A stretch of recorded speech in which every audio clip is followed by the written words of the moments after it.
Yo, what is up, guys? Today we're going to be going through what I am bringing to my first ever card show as a vendor.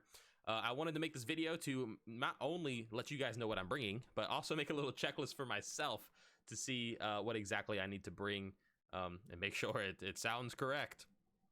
My knowledge of a card show goes as far as watching videos of people going to them, and I've been to a couple myself in person as a buyer.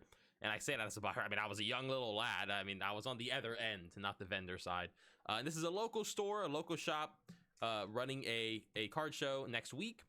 I want to see what sells. I hope I can start doing more of these, and doing them month to month, week to week, and bringing, all of my stock in this room and taking it to the outside world and kind of portraying myself as a local mini business, But what we've done so far is, we've made some sales here and there online and gone through some Facebook groups to buy and obviously sell on there too. So it's been a great time, and we're going to see what we can do. So I think a very important thought that's gone through my head is what do people want? What are people going to want locally? What are people going to want to look at? So I think having a variety of everything is going to be very important here. And what do I know? I haven't done this or been there to the local shops. At least I've moved fairly recently into this house, and we're gonna see what'll sell.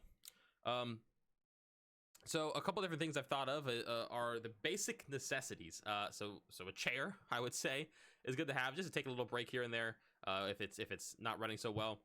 Luckily, I have some insider info on how these run because it's my cousin who actually runs the event with his store. And he says it's a small to medium show of people. So again, there'll be plenty of time to rest and chill. And then like food and water, maybe have a little cooler on the side to store some of that in case I get thirsty or just want to sit back and relax. Take a little Coke or something. But with it being a trading card show, obviously have a place to store those and not set them on the table next to all the beautiful cards. And yeah, I think those are the biggest necessities. The next thing I can run into is the cards themselves. So here I have a stack that I'm still busy pricing, just all in top loaders. I just stick the sticker right on. Here's the Suicune doing a little example of. It's a small little sticker. I just write in pen just to be simple. I have a different. It's funny because I actually have a couple different cards with different markers, with different pens, with different writing utensils. And seeing if someone maybe buys more of the red colored marking, or like the blue color, or the just simple pen black. I don't think it really matters. If someone wants a card, they're probably gonna buy it. But you never know. So we have a couple different cards we got a price, and what I did is I just bought 2,000 of these guys. It was like $10 maybe, of these stickers. Just a ton of them. I'd say these are on the smaller end of sticker. Once I got them, I was like, ooh, those might be a little too small, but they do really well, and they do look pretty clean if you just stick them in the same spot every single time. So I like that. You could go for like the colored ones. I've seen a lot of people with those, just like the colored circles. I think those are really nice too. But just having those is key, because you got to price it somehow. Or you could just stick them in the case and just people ask you a price. But if you got a lot of cards, I don't think you want to have that every single time someone comes up to you and asks for a price. Sleeves is very important. I have a bunch of these packs of just regular clear penny sleeves, and then a ton of extra top loaders. So I would say bring a bunch of those. I plan on bringing a bunch of those. And then I have a couple different of these Ultra Pro kind of semi-rigid card protectors, just in case I don't know, someone may want one, or I could put one in for somebody who says something about wanting to get it sent off, and kind of enlighten them on that, because I know I have a little bit of knowledge now of cards, and I would love to share it with people as a background in teaching. I think it'd be nice to do that. Unless these people obviously going to the card show know about all that, then I won't need to do any of that. But I digress. And then boxes. So I have tons of boxes. Obviously, these Elite Trader boxes make great storage containers. I've got a bunch of these guys. What I use these mainly for is carrying my my cards I'm going to put in my display.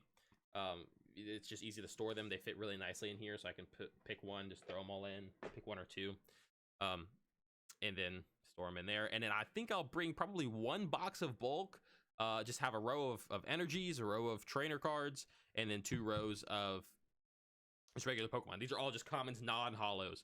And then I have a separate binder for holos, and then I'll have potentially another couple Elite Trainer boxes full of just holos and rares that people can browse through if they are interested in those. You know, cheap price, just price them however you want.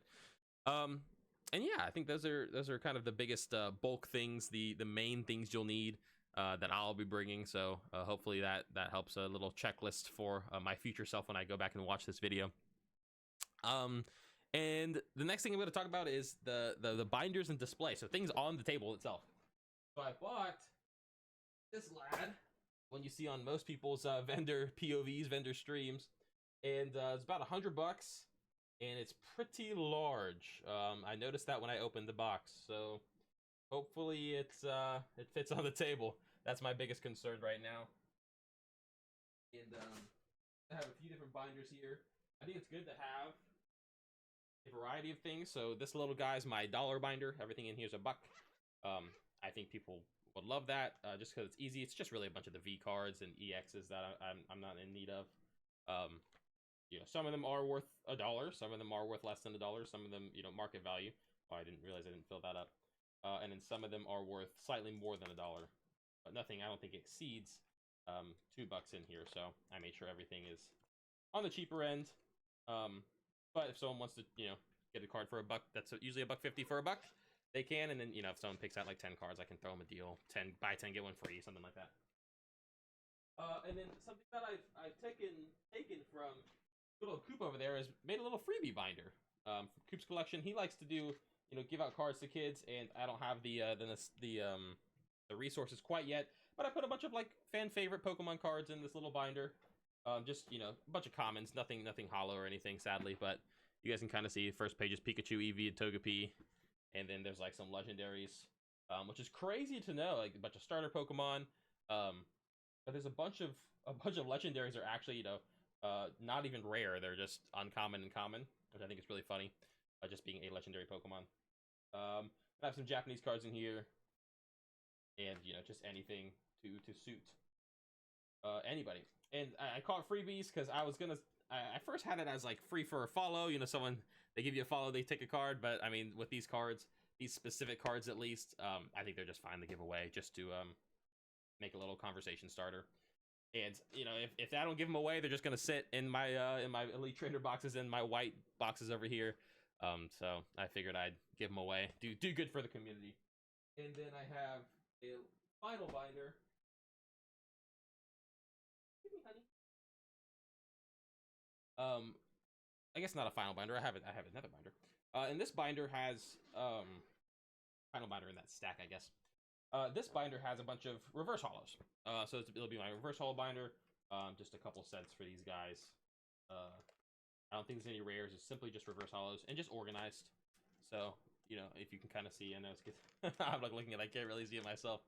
But they're just organized by type. So it's something that pleases the eye when you look through. That still needs a couple more cards in there.